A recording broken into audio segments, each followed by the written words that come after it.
ഹരേ ഗുരുവായൂരപ്പ ശരണം. എല്ലാവർക്കും പാർത്ഥസാരഥിയത്തിലേക്ക് ഹൃദ്യമായ സ്വാഗതം. ആരാധനയെക്കുറിച്ചാണ് പറയാൻ പോകുന്നത്. ആരാധനയെ 9 നമ്മൾക്ക് തരം തിരിക്കാം. ശ്രവണം, കീർത്തനം, സ്മരണം, സേവനം, ദാസ്യം, അർച്ചനം, വന്ദനം, സഖ്യം, ആത്മസമർപ്പണം എന്നിവയാണ് ആ 9 ആരാധനാ രീതികൾ. കേൾക്കുക അഥവാ ശ്രവിക്കുക എന്നതാണ് ശ്രവണം കൊണ്ട് ഉദ്ദേശിക്കുന്നത്. അത് സൂചിപ്പിക്കുന്നത് ദേവീദേവന്മാരുടെ കഥകളും മറ്റും ഭയഭക്തിയോടുകൂടി ആദരവോടുകൂടി സ്വസ്ഥമായ ഇരിപ്പിടത്തിൽ ഇരുന്ന് ഏകാഗ്രമായി കേൾക്കണം എന്നാണ്. പാരായണം ചെയ്യുക അല്ലെങ്കിൽ ആലപിക്കുക എന്നതാണ് കീർത്തനം എന്നതുകൊണ്ട് അർത്ഥമാക്കുന്നത്. ഇത് ഈശ്വരാരാധനയുടെ സവിശേഷതകളിൽ ഒന്നാണ്. ഈ ഒരു പ്രക്രിയ മനസ്സും ശരീരവും ശുദ്ധിയോടുകൂടി ഇരിക്കുമ്പോൾ ചെയ്യേണ്ടതാണ്.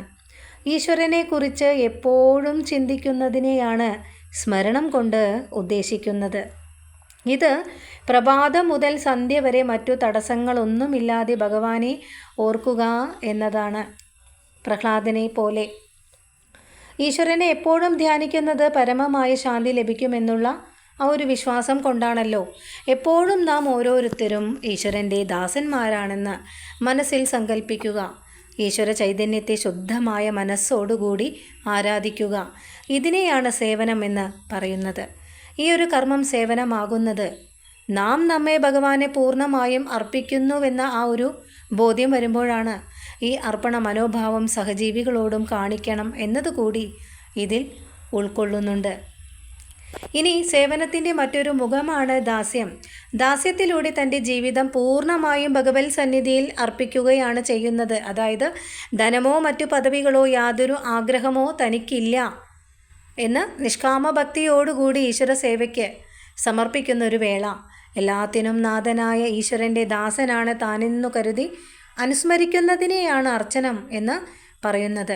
കർമ്മം, മനസ്സ്, വാക്ക് എന്നിവ കൊണ്ട് ധ്യാനം നടത്തുകയും മന്ത്രങ്ങളും നാമങ്ങളും ജപിക്കുകയും സാഷ്ടാംഗം പ്രണമിക്കുകയും ചെയ്യുന്നതിനെയാണ് വന്ദനം എന്ന് പറയുന്നത്.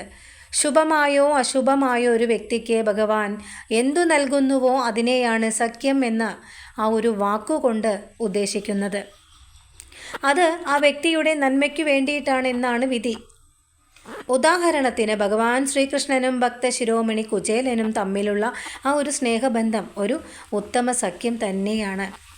സ്വന്തം ശരീരവും മനസ്സും സർവാംഗങ്ങളും പൂർവാധികം സന്തോഷത്തോടുകൂടി ഭഗവാന് സമർപ്പിക്കുന്നതിനെയാണ് ആത്മസമർപ്പണം എന്ന് പറയുന്നത്. മഹാബലിയുടെ ത്യാഗം ഇതിന് ഉത്തമോദാഹരണമാണ്.